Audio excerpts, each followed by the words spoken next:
Welcome to the United Nations Bookshop. My name is Maher Nasser. I'm the Acting Under Secretary General for Global Communications, and the UN Bookshop publications are part of the work of the Department of Public Information.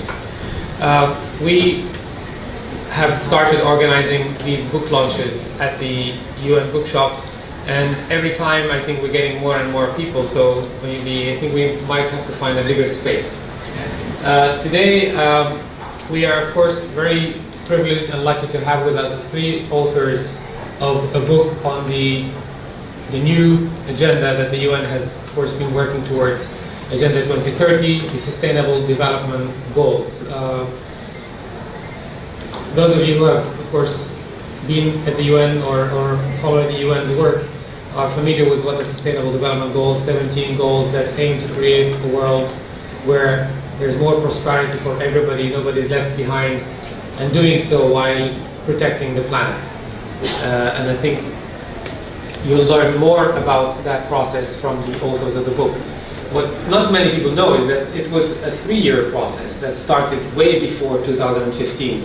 And it was probably one of the most participatory and inclusive process of the UN's agendas. 10 million people contributed ideas in the survey that was put online, and many governments and many facilitators, and I think one of the authors is one of the two co-facilitators of the process, Ambassador Donoghue from Ireland, with Ambassador Kamau from Kenya, who isn't with us. Ambassador Brown, please. So I will give a brief introduction to the three authors who are with us today, and I know that they will stay behind if you want to buy a copy of the book, and they will sign it for you. So please do that before you leave. So Ambassador Donoghue is Ireland's permanent representative to the United Nations and have been so for a number of years, and unfortunately for us he is leaving us, going to next assignment. Felix Dodds, I don't know how many books he has written. 14. And he's a very prolific author, but also very SDG engaged academic activist, and he was one of the presidents, or they chaired one of the DPI NGO conferences in Bonn in 2012. 11? Oh gosh. Keep correcting me, Felix. But he's also senior affiliate at the Water Institute of the University of North Carolina, associate fellow at the Telus Institute in Boston, and I'm sure we'll all benefit from his contribution. Jimena Roesch is the research fellow at the International Peace Institute and served previously with the permanent mission of Guatemala to the United Nations. So she was a lead negotiator during the 2030 Agenda for Sustainable Development. So you will hear from them more about the process, and after the brief introductions, I'm very happy to introduce also Minh Chu Pham, a friend and colleague who works with the UN Foundation, but previously also worked in the Executive Office of the Secretary General, and I think she will help in the discussion and guide the process. So Minh Chu, I don't know if you want to start with questions or you want to start them to give brief remarks and then you moderate. Sure. Thank you so much, Maher, and thanks for your great leadership here at the UN on all of these very important matters. I think we'll start with having each person talk a little bit about their experience, and then I think I have a few questions. We'd love to get questions from you all. And of course, there's a few seats in the front, so if anyone from the back would like to come up, please do so. And maybe just one small point to add to Maher's great introduction is that each of them played a critical role in their areas. So obviously, as you mentioned, Ambassador Donoghue is chairing the negotiations and facilitating what was not an easy process. Jimena from a member state that was so critical to the SDGs, and Felix, of course, from the outside, from the sort of civil society and others. So, Ambassador Donoghue. Can I speak from here? Thank you very much, Minh Chu, and good morning, ladies and gentlemen. I mean, we are here as the three co-authors of this book. The more eagle-eyed among you might have spotted that it was already published about 6 months ago, but for many people this may be the first opportunity to see it. We collaborated in the course of 2016 over a period of several months, putting together an account of the entire sustainable development negotiation process over a period of about 10 years. So Felix Dodds is particularly well qualified to have led that piece of work. Felix is extremely knowledgeable writer, expert, author, blogger, provocateur on all things to do with sustainable development. I learned a huge amount from Felix in my own contribution to the project, and Jimena brings a wealth of experience from her Guatemalan diplomacy days through to what she's doing now in the IPI, working on sustainable development and migration issues, among others. I was simply the co-facilitator of the final stage of the negotiations, the intergovernmental part, which took us from the open working group era up to the actual adoption of the Sustainable Development Goals and the 2030 Agenda in September 2015. And I was partnered with the Ambassador of Kenya, Macharia Kamau, who of course had also chaired the open working group discussions along with our Hungarian colleague. So I was in very good company from beginning to end. I suppose it was possibly the largest negotiation process which the UN has undertaken in recent years, and Maher pointed out that there was this unprecedented public consultation which provided essential underpinning for the negotiations. The involvement of civil society from the beginning was absolutely crucial, and it will be, in my view, even more crucial as we move forward further into the implementation period. It's now accepted almost as a matter of course that such agreements have to have a multi-stakeholder approach. So you have governments, but you also have the private sector, you have civil society, you have academic and research institutions, you have parliaments. The 2030 Agenda would only be implemented by a supreme act of political will on the part of all of those players. The governments are one part, but by no means the central part. So it was the task of Ambassador Kamau and myself to try to broker agreement among the 193 governments during the period from, roughly speaking, December 2014 to September 2015. It was not easy, as Mintu said. There were a number of bumps along the way, but I think a number of things came together to help us towards the positive outcome. One was that everybody knew that there would have to be a post-2015 development agenda. It was almost obvious that there would have to be some outcome. We needed a new set of goals for the period from 2015 to 2030. What was not clear was what quality those goals would have, what degree of ambition, and I think we can all be proud and happy that we did come up with a product at the end which was and is ambitious. It is almost breathtaking in the comprehensiveness. As you know, the concept of sustainable development goes much, much further from what was attempted in the Millennium Development Goals. And one of the many challenges for us and for the negotiators was to keep the three dimensions of sustainable development in balance and ensure that they were each properly addressed in the final document. We also had to highlight the integrative approach which underlies this agenda. This is a new and difficult enough concept. There is a natural tendency at the UN and elsewhere to think in silo terms, and part of the challenge of this agenda is that we would all get out of traditional silo thinking and understand the deep interconnections between each of the 17 goals and the various targets. So there was a lot of new thinking that had to be done in the course of our negotiations. Some uncomfortable new ideas perhaps had to be accepted all around.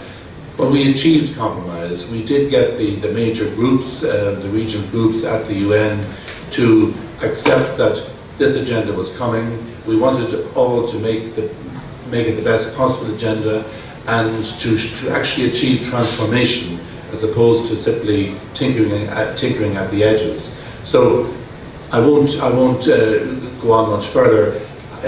This book attempts to show, first of all, the background to the recent negotiations. And as I say, there is no more expert person in that regard than Felix Dodds, who takes us through the best part of a decade, showing how the building blocks were put in place, which led eventually to the open working group, followed by the intergovernmental negotiations. And Jimena had a particularly strong vantage point, having been a key negotiator for her country, but also regionally and in a wider sense during the earlier negotiations, and brought this depth of understanding of sustainable development to bear in the book that we wrote. I contributed a section which tried to summarize as fairly as I could and as discreetly as I could the actual negotiations. Of course, you're never going to get a kiss and tell account of these negotiations where 193 countries are ready to be offended. If I were to identify who caused trouble, when, why, and what we did about it, maybe one day a different book can be written about that. But I did try here and there to highlight the pressures on Masharia Kamal and myself. I mean, one key point was that obviously as the negotiations came towards the end, we were into the territory of finding compromises, finding some fixes for difficult problems. Some of these fixes could be achieved through language. Some had to be found through cajoling people in the corridors, but we had to find the fixes, we had to find the solutions. The rule that we followed was, if he and I could agree on something, we would then defend that to all comers. But the huge hurdle to overcome was that he and I had to agree. And I think we liked each other, we worked well together, but there are issues which are well beyond personalities. And we had to simply keep at it over long, sweaty weekends until we would get a new version of the document that we each felt happy with. On that basis, then we would defend it to all, and I think that was key to the success. But most of all, it was the member states who did it. The member states supported by civil society, and more than just supported by civil society, motivated, inspired, cajoled, encouraged by civil society. And for me, one of my final point is that the memory I would take away from the day on which we achieved agreement, which was the 2nd of August 2015, the memory I would take away is of the entire gathering of people in that room, many of whom had been up for a couple of nights in a row, but we all adopted the agreement together, and the civil society representatives were with us to the end. In other words, it was not the governments on their own, it was a collective effort, and civil society was there at the birth, as it were. And I think that's vital going forward, because this is truly a collective enterprise. Thank you very much.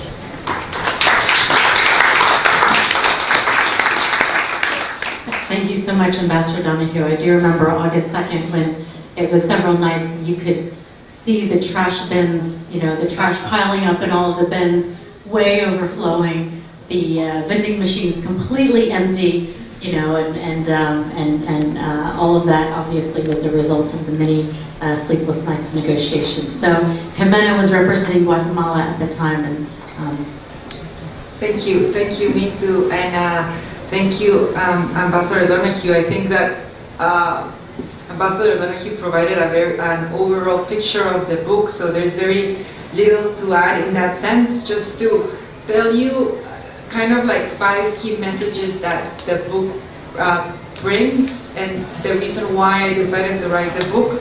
The first one is because it's a very unique story. The story of the SDGs It started very small. No one thought it would get there, you know. It was an unexpected surprise, particularly at the beginning.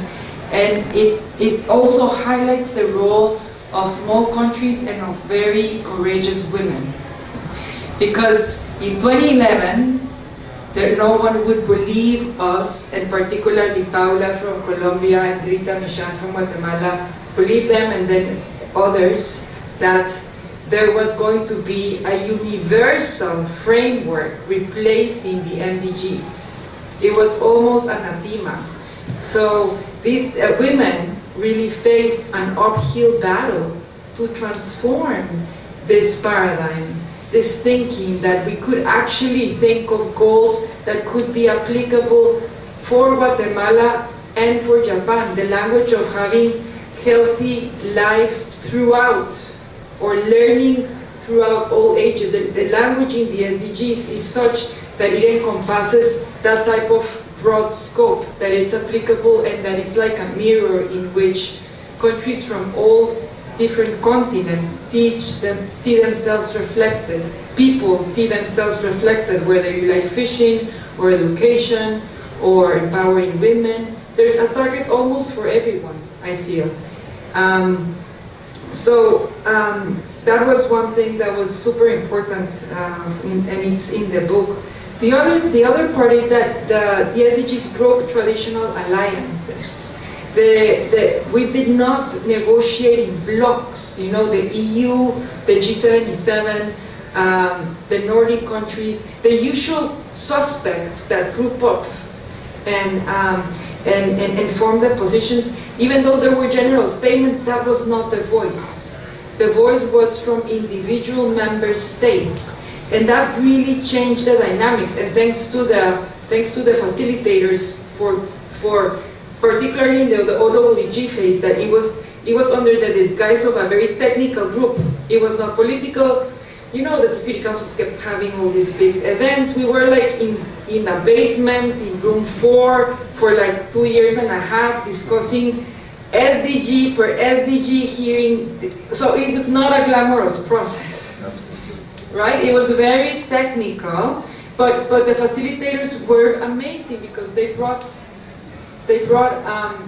people. We had Sylvia Arrow, like a fantastic, amazing oceanographer, speaking how 3/4 of the ocean that we breathe come from the ocean, even if you're a landlocked country. They really, and Dessa also, the people, every time we met, we were received with a wealth of knowledge on each of the SDGs. And through this kind of very burdensome process, the targets started to emerge. So, and in that, civil society, as David Donoghue mentioned, was there. Mintu was essential, the UN Foundation, Felix, people from the private sector were able to come in and talk about stuff that mattered for them too, and it mattered to us, subsidies, corporate involvement. So the format was very different, and I feel that if we had this type of format in other negotiations, we would advance more quickly on multilateral issues. And the third thing is that the SDGs are not perfect. They're a political document, and some targets, they're not as ambitious as we wanted, but the vision is ambitious. Ending poverty in all its forms, that's ambitious. Now the question is how? How are we going to transform the world? We don't say that in the book, nor in the SDGs. That's all up to you, up to us, up to everybody. And with the rise of populism, with a certain disenchantment with the establishment that's there, and with global trade slowing down, there's reason to be perhaps not that optimistic. But I feel that, thank God that we have the 2030 agenda today, because it provides a path forward in these difficult times. If we're not cynical, but we actually embrace the SDGs, it can help us weather the storms that we're seeing today. So I think I'll end here. Thank you.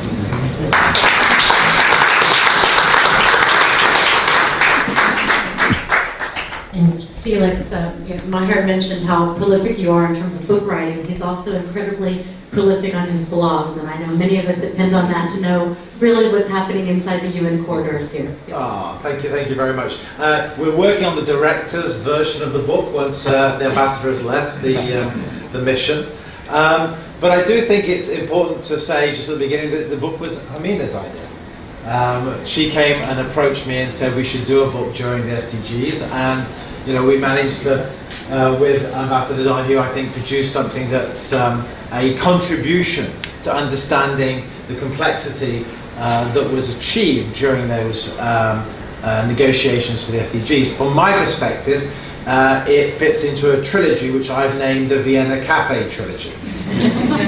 Not that any of you would understand that, but the first one I did was Only One Earth with Maurice Strong and Michael Strauss, which looked at from 72 to the beginning of the 2012 Rio Plus 20 process. And the second one, Only One Earth, with Jorge Laguna from the Mexican mission and Liz Thompson, the ASG for Rio Plus 20. And this third one, like The Hitchhiker's Guide, which is a trilogy in 5 parts, this is the beginning of the trilogy, and we don't know how many parts, because we don't know what the next sets will be. But it's important for the people who come after to understand what was done in these processes, so that they perhaps can do it better than we did. And going back to the original meeting when Paola from Colombia put forward the idea for the SDGs, which was in Solo in Indonesia, I think all of us were a little bit blown away at the time by that particular idea. With Guatemala, I think it was Peru at that time. It was just Peru, and then Peru and the UAE. United Arab Emirates, who joined that group. And if you think about it, 2011, we're looking at July 2011. They were agreed in September 2015. Without Rio Plus 20, I don't think we would have got the SDGs, because it allowed a lot of the conversation to happen. There was a huge fight by the development NGOs, development agencies against. They wanted an MDG plus. They didn't want an all-inclusive agenda. The MDGs were about sectors, as the ambassador said. This was about cross sectors. The MDGs were about development. The SDGs were about sustainable development. The MDGs were, in a sense, about developing countries, and the SDGs were this inclusive agenda for everyone. Very important. And without that conversation happening during the Rio Plus 20 process, I doubt whether we would have got the transformational agenda. So people should understand these things do take a long time, and a lot of those fights happened in the period from 2011 through to the agreement of the Rio Plus 20 document. In fact, I worked with Maya on the DPI NGO conference, which I was chairing in September 2011, and if you go back to that, you'll find 17 SDGs.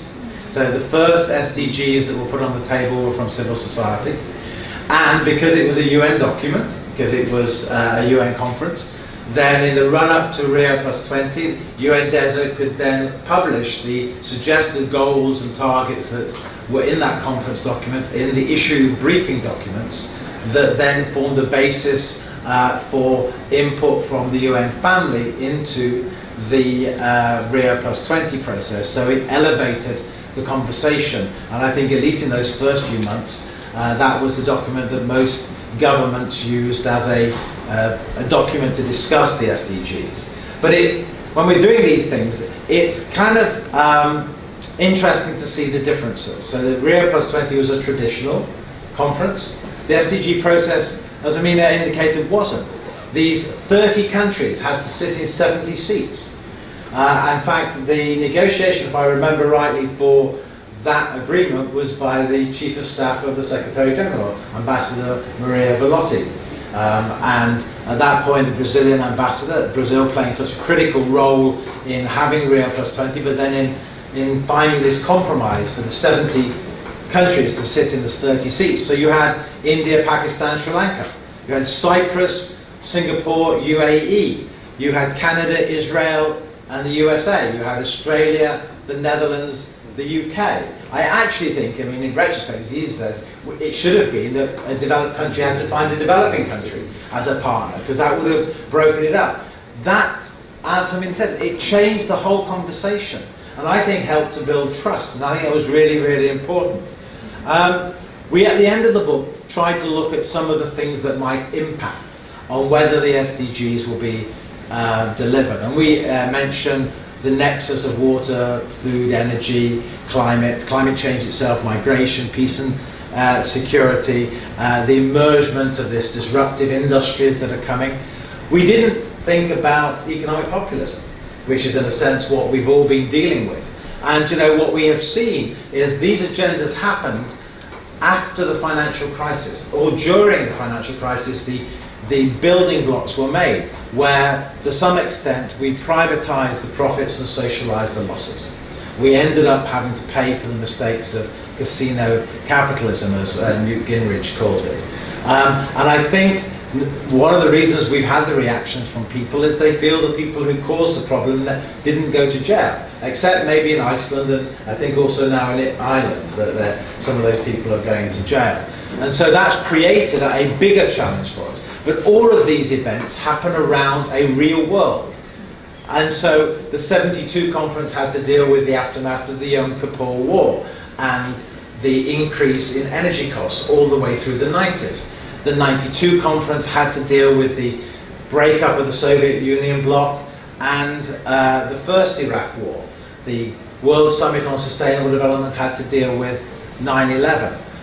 But we had to deal with the financial crisis, but the financial crisis also gave opportunities, because in the recovery packages, countries allocated large amounts of money for green technologies. So the US gave over 20% of their recovery package, so did Germany, so did France. I think South Korea was 87% of their recovery package, China was 37%. So we've benefited in some way by creating a movement towards a more green set of technologies. But the agenda, this blueprint that was agreed, this blueprint for a fairer, more equitable, more sustainable world, was, I think, with the Paris Agreement, one of the best examples of multilateralism working. Thank you.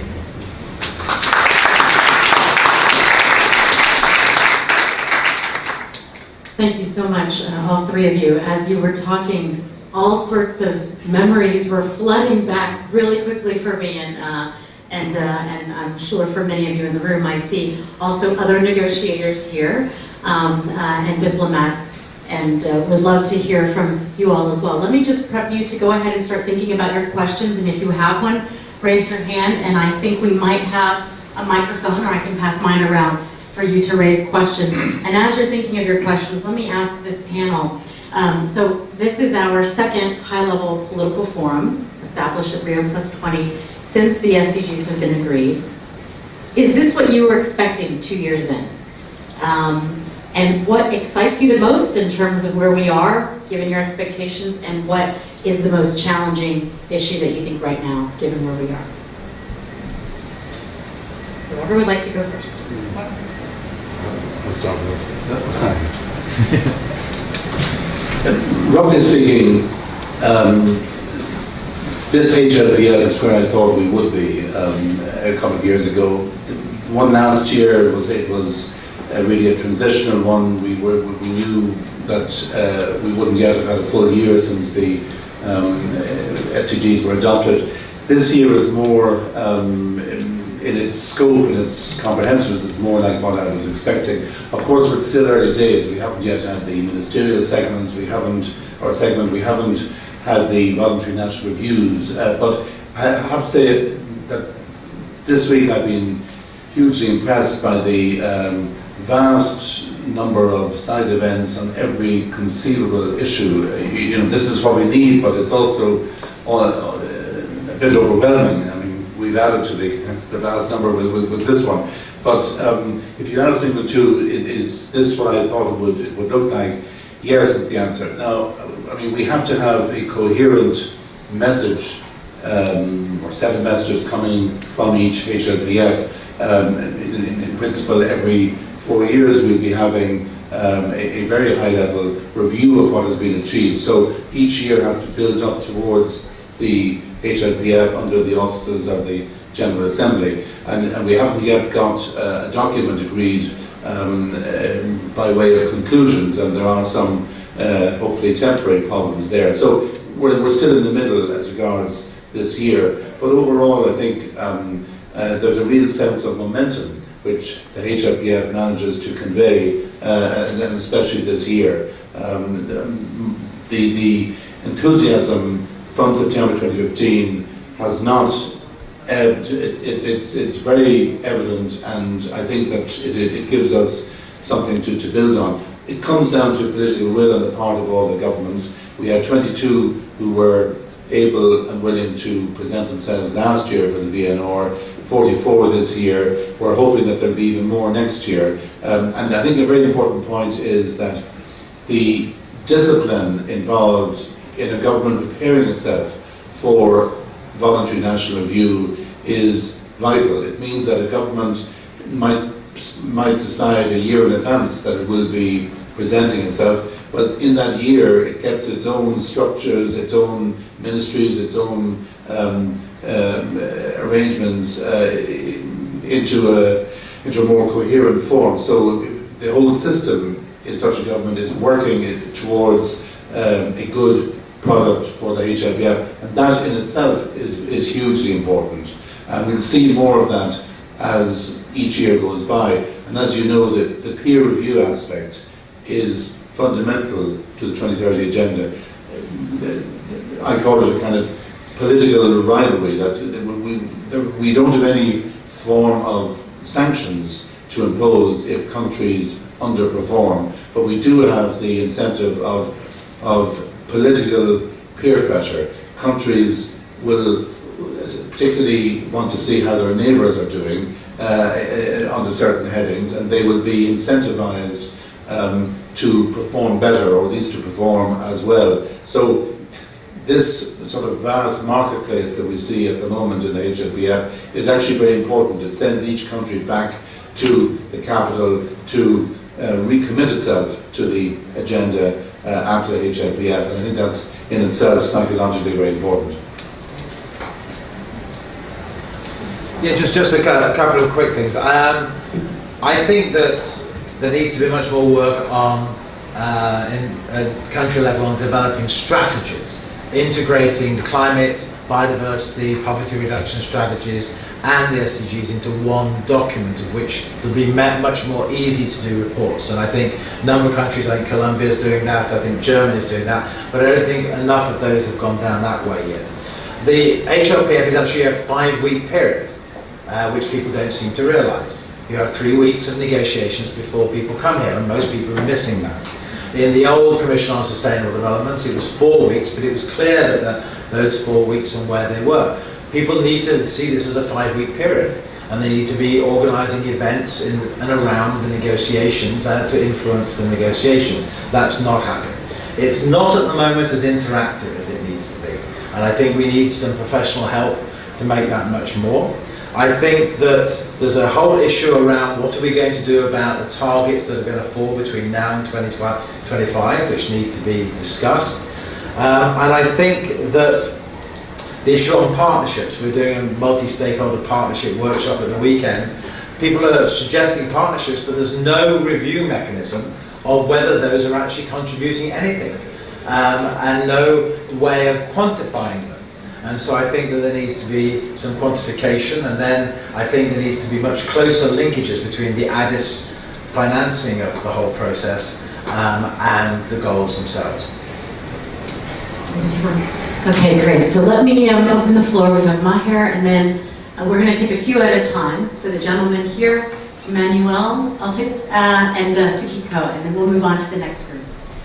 Thank you. I actually want to build on your question. Last week, the Secretary General launched or presented his report on the development system reform, because it's not just member states that have to change, and now we have adopted globally one of the most ambitious and I think achievable agenda, because we have to believe that it is achievable to be able to go in that direction. So there were many reactions from member states from the SDGs report, and I would just wonder, from your own reading of the report, do you think that the UN, the first attempt, is going in the right direction? And how are member states' reaction to that? I mean, the SG in the report spoke about, of course, the work that we're doing in the field, which is where we need to work with countries, is still in the MDG sort of zone and focusing on the same SDGs that MDG plus. How do we transform that, and what kind of willingness is there among member states to go the mile with the United Nations in transforming the development system? Great, thank you. And this gentleman back here. He's very And introduce yourself. Hi, my name is Sam Lee. I'm with the Major Group Children and Youth. Thank you for all your work, and nice to see the outcome of the SDGs. But my question is, have we really looked into the possibility of cherry picking by one, the member states, and second, the private sector? I can give a really specific example. Coming from the access to medicine arena, some colleagues of mine published a paper in Lancet saying how MDG 8E, in particular global partnership for access to HIV, affordable access to HIV AIDS medicine, was completely neglected in the whole process. So SDG, one of it has like access to affordable pharmaceutical products, and we see the UN had a panel on access to medicine recommendation were really pushed back by a lot of member states and private sector. So this really is an example of certain indicators being completely left out. So have we looked into that, and what can we do about that? So thank you. Thanks so much, Emmanuel, and then I'll go to Sakiko and the gentleman.